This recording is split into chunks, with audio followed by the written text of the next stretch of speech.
قهرمان آسیای سال 2019 یه تایکوانده وهبی مهدی چندین هولن فرکنا زارو گنجان بو یاریا تایکوانده و لجوانیه لدهوک و سیمل و تناهی وکرینه و هجمارک زور جه زارو گنجان قصدا هولا دکن جبو فربونا یاریا تایکوانده بدور دهو که باشترش بره دا بری فتره که کم دست بکن همه احتمال فرق تایکواندو کنفو کیک بوکسینگ ند کرد بس نو که همین زانم تایکواندو کشکه و کنفو کشکه کیک بوکسینگ و کاراته کشکه بو چیچ که من محاوله کرد ام برفره که این دیاریه جا که بدانی نوره اکل دهو که یا اکل سیمل اوه هر دور دهو که همیا بارا پتر نوکنی نبیک و قاعکا تایکواندو نبید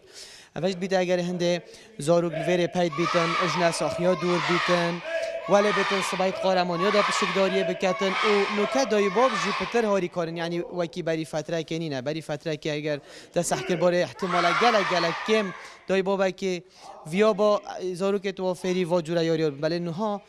حسب که هندک جارو مجه نینه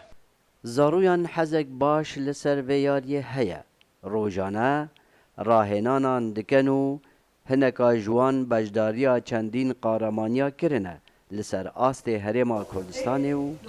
عراقی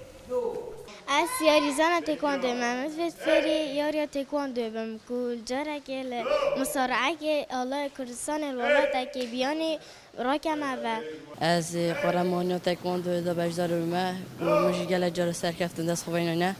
و من بیاز بما به تکواندو دا پاش روزه که سرکفتی دست خوبه بینم و گلک یاری دیجیت خوشه بره همه که تکواندو پومسه و گلک یاری دینه سلام بالایی دنگ امریکا